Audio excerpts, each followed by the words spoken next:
Hello दोस्तों, नमस्कार। My YouTube channel distance शिक्षा में आपका स्वागत है।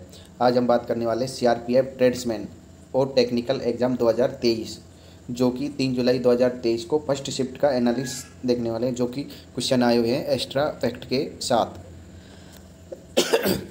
सॉरी। पहला क्वेश्चन है, इन्फोसिस पुरस्कार 2021 किसे दिया गया था?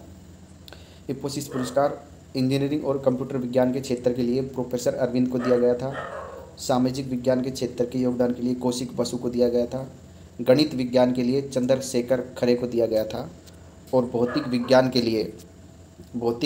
के लिए श्रीनिवासन कुलकर्णी को दिया गया था।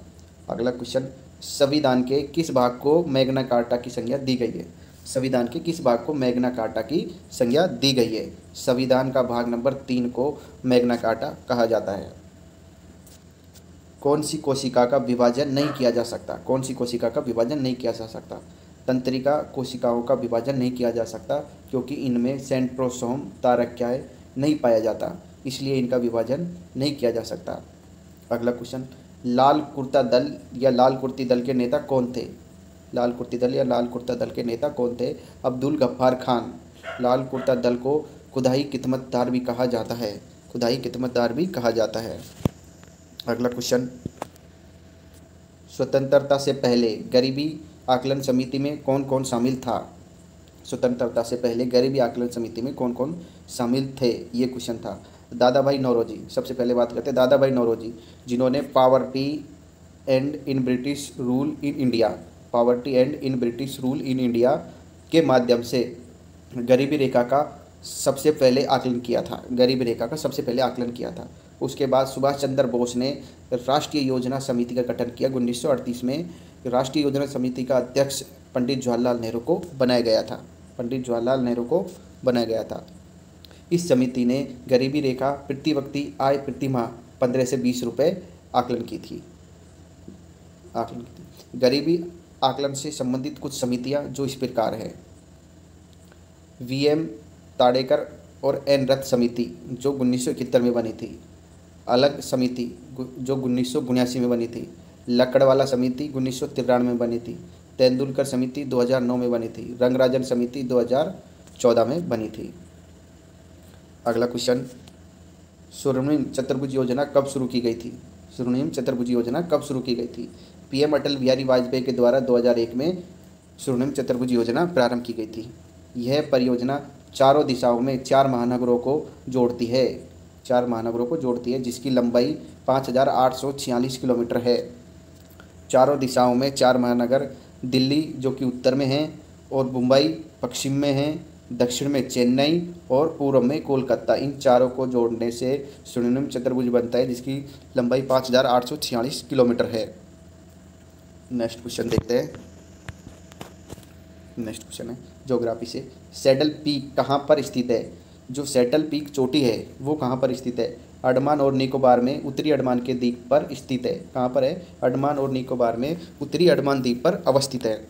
अंडमान एंड निकोबार की सबसे ऊंची चोटी सैडल पीक ही है। अंडमान निकोबार की सबसे ऊंची चोटी सैडल पीक है। अगला क्वेश्चन, सबसे कम साक्षरता वाला राज्य जनगणना 2011 के अनुसार कौन सा है? यानी सबसे कम साक्षरता वाला राज्य जनगणना 2011 के अनुसार कौन सा है? बिहार। सबसे कम साक्षरता वाला राज्य बिहार है, जिसकी 63.82 रेट है। ओके। भारत की साक्षरता दर है 74.04। भारत की साक्षरता दर कितनी है ओवरऑल? 74.04। सबसे अधिक साक्षरता दर वाला राज्य केरल, 94 पॉइंट। कितनी है? 94 पॉइंट। ओके। अगर भारत की साक्षरता 74.04 है तो जिसमें पुरुषों की बात करते हैं तो पुरुषों की है 82.14%, महिलाओं की है 65.46%। ओके। भारत का जनसंख्या घनत्व की बात करते हैं, जनगणना 2011 के अनुसार 382 व्यक्ति प्रति वर्ग किलोमीटर। भारत का जनसंख्या घनत्व कितना है? 382 व्यक्ति प्रति वर्ग किलोमीटर है। अगर इसमें बात करते हैं सबसे अधिक जनसंख्या घनत्व वाला राज्य कौन सा है? बिहार, जिसका 1106। और सबसे कम जनसंख्या घनत्व वाला राज्य की बात करते हैं अरुणाचल प्रदेश, कितना है? 17। अरुणाचल प्रदेश का है 17। और सबसे अधिक जनसंख्या घनत्व वाला केंद्र शासित प्रदेश यानी यूटी, दिल्ली, 11,320। ओके। भारत का लिंग अनुपात के बारे में बात करते हैं तो भारत का लिंग अनुपात 943 यानी 1000 पुरुषों पर 943 महिलाएं हैं। सबसे अधिक किस राज्य का लिंगानुपात है? केरल का सबसे अधिक लिंगानुपात 1084। सबसे कम अगर राज्यों में बात करते हैं तो लिंगानुपात हरियाणा का है 879। अगर केंद्र शासित प्रदेशों के बारे में बात करते हैं तो किसका है? पांडिचेरी का। और यूटी में भी केंद्र शासित प्रदेश सबसे कम दमन एवं दीव का 618। ओके, 618। नेक्स्ट क्वेश्चन की बात करते हैं। पटकाई बूम यानी पटकाई बूम की पहाड़ियाँ कहाँ स्थित है? पटकाई बूम की पहाड़ियाँ कहाँ स्थित है? भारत के उत्तरी पूर्वी भाग में स्थित है। पटकाई बूम की पहाड़ी भारत के उत्तरी पूर्वी भाग में स्थित है।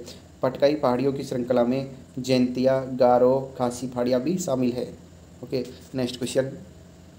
पश्चिम बंगाल का वह लोक नृत्य, पश्चिम बंगाल का वह लोक नृत्य जिसमें औरतें अपने बच्चे के अच्छे स्वास्थ्य के लिए भगवान से प्रार्थना करती है। पश्चिम बंगाल का वह लोक नृत्य जिसमें औरतें अपने बच्चे के अच्छे स्वास्थ्य के लिए भगवान से प्रार्थना करती है, वह कौन सा लोक नृत्य है?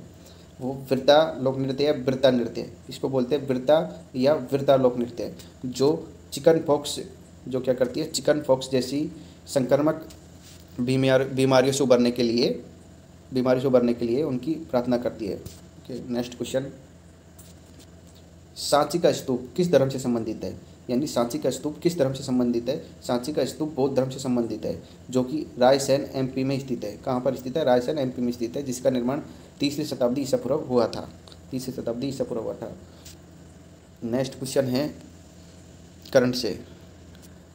स्मार्ट एंटी एयरफील्ड हथियार, स्मार्ट एंटी एयरफील्ड हथियार को एआईएफ ने किसके साथ मिलकर विकसित किया है? एआईएफ ने किसके साथ मिलकर विकसित किया है?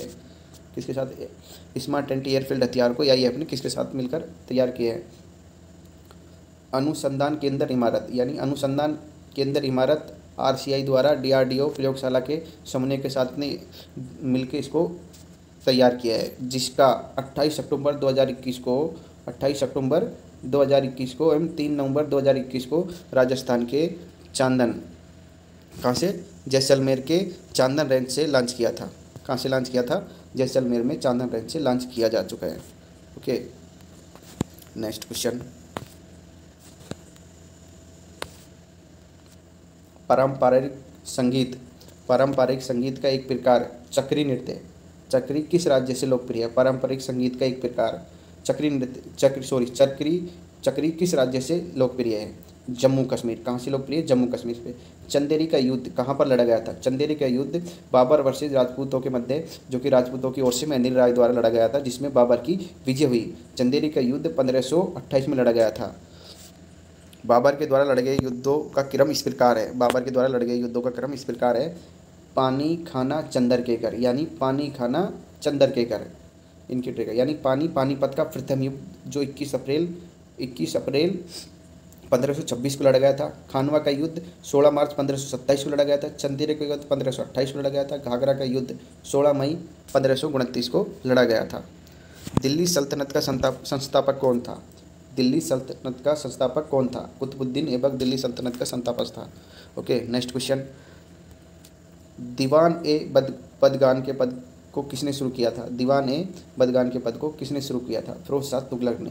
दीवान ए बदगान गुलामों का विभाग था, जिसे दास विभाग भी कहा जाता है। Next question. होय शैलेश्वर मंदिर किस राज्य में है? होय शैलेश्वर मंदिर कर्नाटक में स्थित है। ओके, भगवान शिव को समर्पित है। किसको समर्पित है? भगवान शिव को समर्पित है। निर्माण राजा के विष्णुवर्धन के समय 12वीं शताब्दी में किया गया था। शैली बेसर शैली में निर्मित है। किस शैली में निर्मित है? बेसर शैली में। होयसैल राजवंश के संस्थापक नृपकामदित्य थे। कौन थे? नृपकामदित्य थे।